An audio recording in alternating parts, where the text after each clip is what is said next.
Hey guys, welcome back to the Sanctuary. Just a quick video tonight. I came home from work today and waiting for me was this really nice brown box from Comic Link, which is a comic book auction house. If you're not familiar with them, they do auctions, it seems like, perpetually, all the time. They always have good stuff. I have actually consigned a lot of books to them and sold through them, and I've purchased from them for as long as they've existed. So it's only one book. Let's take a quick look. Comiclink.com, if you're not familiar with them. You can also list books there for sale. They take 10%. You send them the book when it sells. The buyer sends them the money, the payment, and they cut you a check. It's really simple, really clean. I've never had a problem with them. This is really cool Golden Age.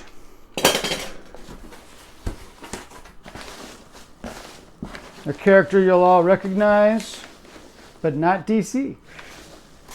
At least not DC back then.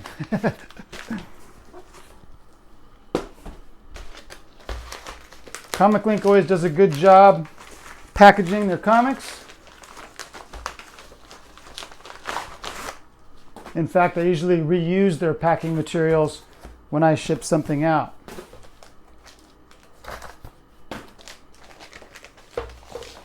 Okay, you ready?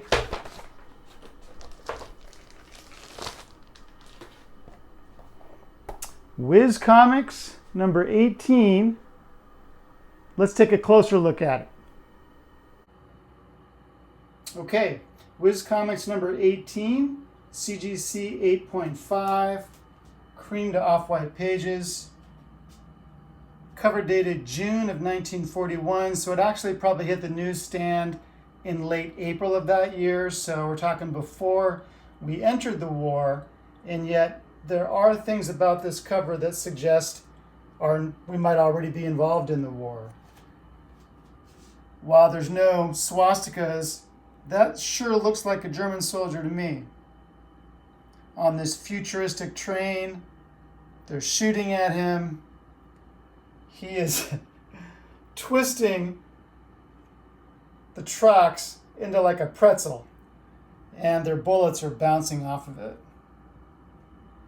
So we have Captain Marvel. Yes, we called him Captain Marvel back then, mightiest of mortals.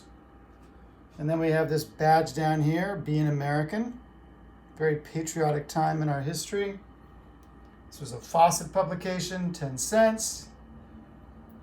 There's a Spy Smasher story in this book where Captain Marvel also appears, and for some reason they have a little disagreement, and they have a little fight. The cover is by C.C. Beck. He does inside art as well. So does Mac Raboy. Mac Raboy is one of my favorite Golden Age artists. He has a more realistic style than C.C. Beck does. C.C. Beck is more of a cartoonish style, I think. This is considered one of the better Whiz covers.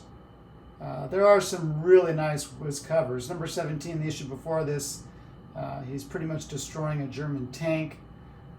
Number 22 is called the Impossible cover because Captain Marvel and Billy Batson are standing side by side when, of course, that can't happen. So collectors refer to that as the Impossible cover.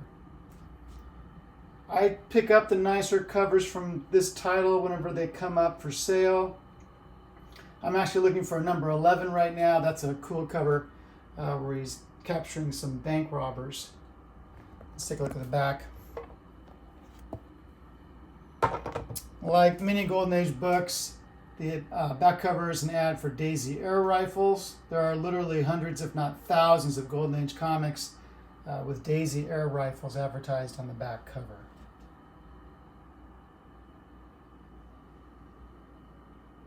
This is a really nice copy. There are only 2 copies that grade higher of this issue. Those are both 9.2s.